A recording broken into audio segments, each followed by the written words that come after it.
Hey guys, how's it going? Dan Francis Owen here. Hope you're all well. Welcome back to Real Life Gig Advice. Got a really cool video for you guys today.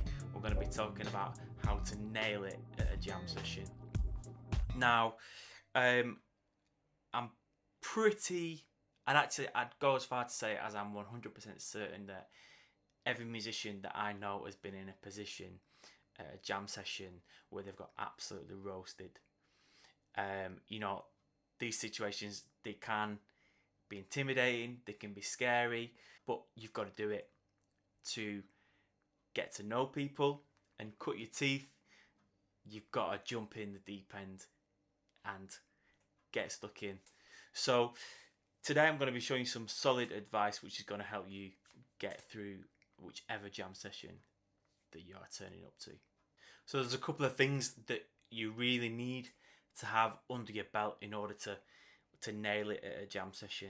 Three things are repertoire, knowing tunes, having good ears so you can hear what's going on if things are in different keys and substitutions and stuff like that, and also being able to communicate with other musicians on the bandstand and on the fly.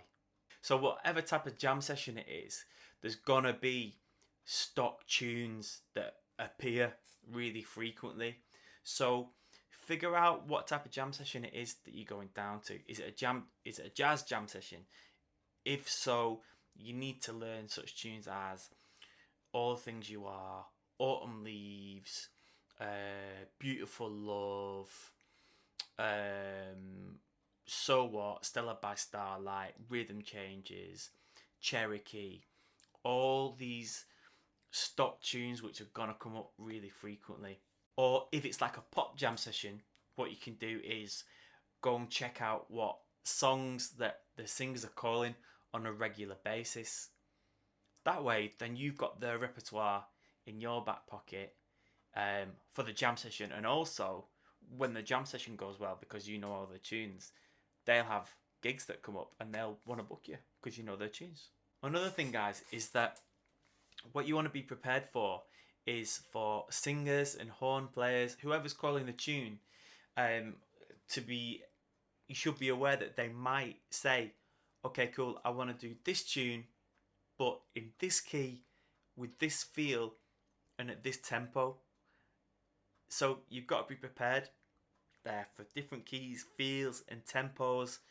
And also, you've got to have your ears open as well for like different implications, whether it be like harmonic implications or rhythmic implications or stylistic implications. Like, for example, I don't know, let's say you're on a pop jam session, for example, and you get to the bridge on Ain't Nobody, and you've got you've got a drummer who comes from a heavy Latin background, and then we get to the bridge and he starts implying like a timber thing, like a songo thing, or whatever, and then the keys player latches onto that and starts playing like a tumbao, and then you've got to be ready.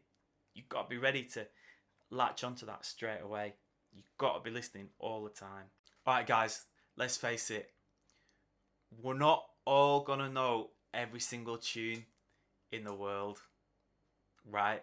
So, let's say like a singer, for example, gets up on stage and calls a tune and says, oh, I want to do I Love You by Cassandra Wilson. It's a live version from a bootleg recording. Do you know it? Well, probably not.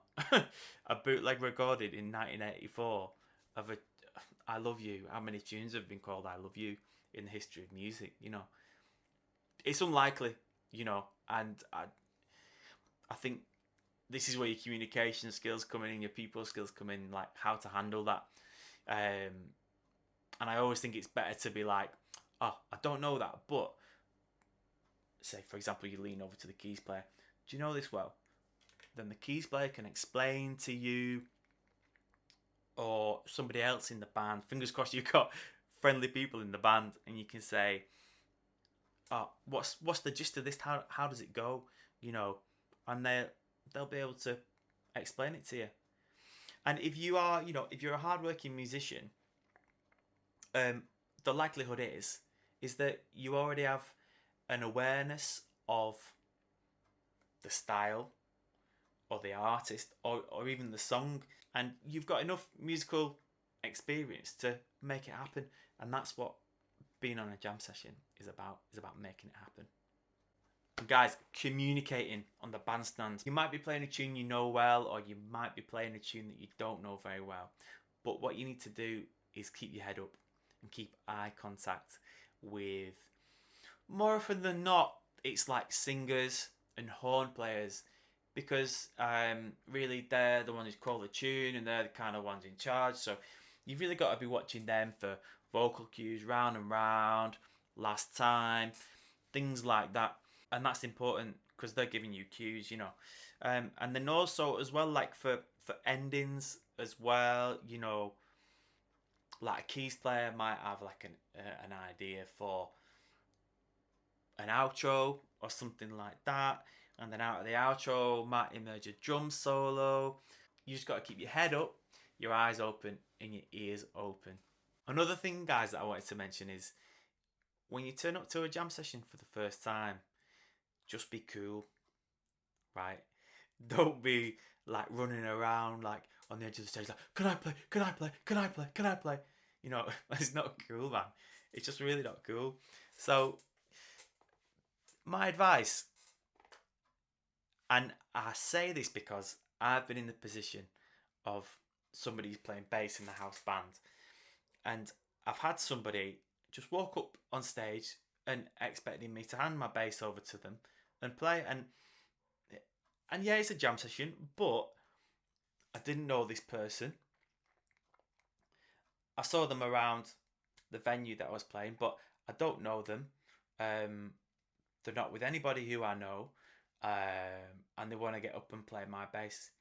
You know, my instrument, which I paid money for, and is my working tool, and it's my tool which I make a living from. You know, and also I have a personal connection with it. So that's not really the right way to go about things. Really, what you want to do is you want to turn up, get yourself a drink, relax, have a if you're with some friends, have a conversation or whatever. And when the house guys are on a break, go over, introduce yourself, say, hey, I'm such a body, I'm new in town. Sounds wicked, sounds really great. Love the vibe. It's a jam session, right? Is it cool if I jump up and play a couple of tunes, like on your guitar or your bass? Is that the vibe here? You know, can you see the difference between the two, between expecting to be able to play and introducing yourself? This is a much more professional and courteous way to go about it. Alright guys, nice one. Hope you enjoyed this video. There's going to be loads more videos coming very soon. Please give me a like if you've enjoyed this video. Leave me a comment. I read them and I get back to you guys. And if you haven't already, please hit the subscribe button. Alright guys, take it easy. See you next time.